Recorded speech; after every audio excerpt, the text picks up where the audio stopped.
Hello guys and welcome today to Game Theories. Today I am going to do a video very similar to VFX Artist React. If you haven't seen that on Corridor Crew, go and check them out. They do some amazing breakdowns of some of the best VFX shots.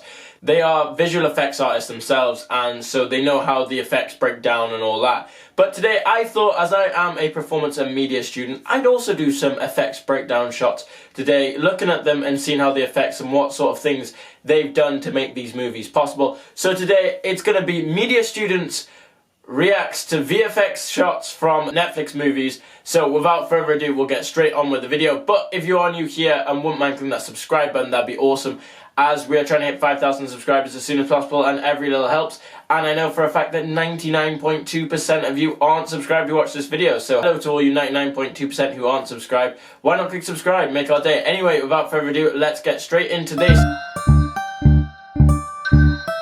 Okay, so to start with, I have my laptop over here. You're going to be seeing a little bit of a split screen. So we're going to start off with the film What Happened to Monday. So if you haven't seen What Happened to Monday, it's a great film. Go and check it out. You should definitely check it out. It's about heptuplets in a world where you can only have one child. Now, obviously, to get heptuplets who look identical is pretty hard to find, and then to find them who can act as well, very difficult. So the movie has to obviously do some shortcuts by using one actor to play the 7 heptuplets. And they do this with an adult actor and a kid actor who does this as well. But we're going to look at the adult actor, who is Naomi Rapace, who is an amazing actor. So we're going to have a look at her. So today we're going to start with a clip from What Happened to Monday. And this is the clip from when they're eating round the dinner table. So let's have a look at this.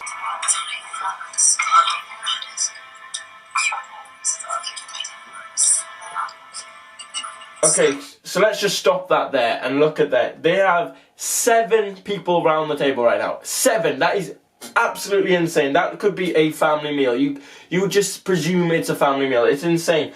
And the way they filmed this is so well done. So what's going to happen is, if we roll the clip a bit, you can see they're all acting in different ways and different things. Now, at the time, at the back, you could probably have a few stunt doubles maybe breaking in when they're filming certain bits, but for most of it, it's done individually, filming 7 pieces at a time.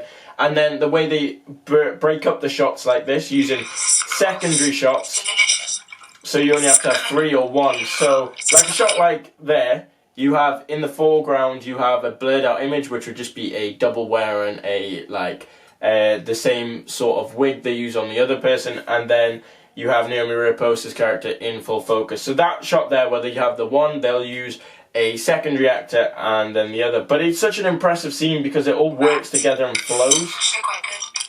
Tastes like something. Unlike that engineered shit you're eating. Oh, come on, Wednesday. You eat anything. Deep fried pig dick on a stick. You buy it and you eat it. What's also really good is the acting and how it's choreographed. So a lot of the shots you see, Naomi Rapace is such a great actor. So you see when she's looking at certain directions, she'll have been told to look there because that's where the person's speaking. And you can see it clearly in the film, and it really works really effectively to make that nice shot. Now, for this shot here, they'll have probably used a few green or blue screens behind to when they're filming individual persons and spot markers, and then obviously they'll have a marker on the table as to where the thing will go, because I'm guessing they didn't have the chicken in the same place because it moves in the shot, so it'd be easier to visually put it in. But we'll have a look now at the behind the scenes of this one. So we'll start with the dinner scene with VFX. So as you can see there, straight away it's all blue screen, and they put certain visual markers as to where the chicken will move to with the green spot. And if you look, that green screen, and then when you add in the actor, so they then add in the first actor, use some green poles to show where the other actors will be, and then they bring them in, and then drop in the background. But obviously when they're filming a bit of it, they will have a actual set, so they can do one-on-one shots with the actual set, but then they visually bring it in. So it's really impressive and works really well. Like there, as you can see, they used a stunt double there, and then just cut out the bits they need, and then when you put it back together, all layered up in your timeline effects, you get these wonderful shots. So it's really well put together. It's a really nice visually affecting film. You have to see it for just A, the visual effects of the film, brilliant. B, the storyline's amazing, and C, the acting from Naomi Rapace, and the little girl who also plays the heptuplets is fantastic. The way it all works together, it is a very believable story. So I really would recommend you see this if you haven't seen it already. So we're going to move on to the next film we're going to look into, which is Bright. So I've got the trailer for Bright here, which is another Netflix original film starring Will Smith in this time. So Bright is set pretty much modern day, with one difference. There's orcs and fairies and stuff. So here in the trailer, quite casual, but this here. Good afternoon, officer. Fairy lives don't matter today. That's it right there. Now take the little homie out LA. Now that fairy there will have been CGI'd in, and it is really cool what it actually looks like. So this is what it actually looks like. The fairy, which is a really nicely crafted fairy there, visually thing, and the way Will Smith will have had to act is hit here, and then a visual effects artist will have had to put it in, which is a lot of work, to be honest, especially when you're whacking it out the air as Will Smith does. He'll be really good track and movement, but it looks really nice in the shot, and I think the fact they used a lot of, if we go back to that trailer there, as you can see here, there's a lot of motion blur they use, so it's harder to see where the actual fairy is, which works really well for the visual effects artist. It hides a lot of the work they actually have to do. By using motion blur, you can get rid of a lot of the work you have to do of hand animating all of it in. And when you see with your eyes visually anyway, you see a bit of motion blur. So if I wave my hand right now, you don't see my hand fully like this. You won't see it like this going across. Because with a bit of speed, you see a bit of motion blur and it looks a bit funny. So they've done that as well, which really helps add and makes it more believable, but it also saves a bit of time for the visual effects artists, which they'll need, especially if they're going to deadlines. So again, Bright's a really good film, but I think what works for Bright mostly is the fact it has actually, is the special effects makeup they use, especially for the orgs. That's all special effects makeup rather than CGI, which works really well. So less for visual artists, yeah, but really good craft if you're into special effects makeup. That's definitely a film to watch, and it's also a great film to watch. Another one that stars Naomi Rapace in, this time she is a elf in the film, so it's a really good one to watch. The final one we're going to watch on today's episode and react to is, of course, I Am Mother. So this is the trailer for I Am Mother. So as you can see straight away already, there is this mother, this robot in the film, and obviously it requires a lot of special effects to create a robot that looks this realistic. So we're going to break it down straight away, really, rather than go through the rest of the trailer, because it's about this girl who's brought up by this robot mother. But to create the robot mother, how do you do it? So I found a clip on YouTube of the actual breakdown, the VFX breakdown of it. So we'll have a look at this. So first off, they use just a standard man to run. So in this is one of the shots from the breakdown. They use a standard man to run as if a robot. Now this is a good starting point for any visual effects artist to use, and if you're a visual effects artist out there, you want a starting point to kind of animate from, so you know, like a reference point. So the fact he's running as the robot would do means they can then reimpose it over the top like that, and suddenly you then replace it with the animated robot you've made, so it looks the same. But with a visual reference, it makes it so much easier to run from than not having it a visual reference. Again,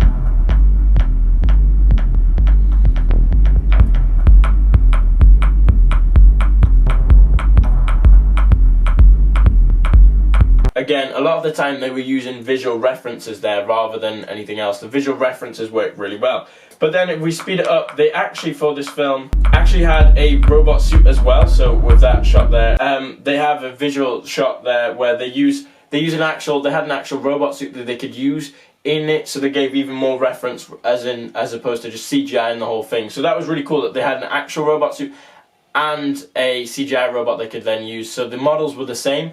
They actually printed a full suit. As you can see here, this one is a blue sort of thing, so they can easily just straight on mask straight onto the suit in there.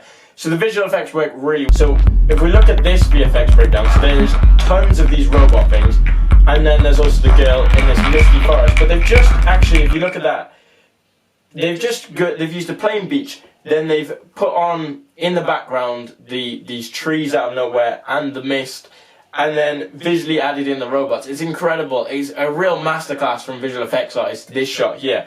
The fact they've just layered it on, layered and layered, and you can see how much it can build, and you can add these in. So if you're making films at home, put in the background, if you can, a fog, or bring some atmosphere, then bring in your shot into the foreground, and using lots of layers up, you can build such a nice looking shot. And they just used a beach for that. Now obviously you could use anything. You could use just use a bit of grass, but then add things into the background, and then if you know how to cut it out, make it easy for yourself. So if we look at that again,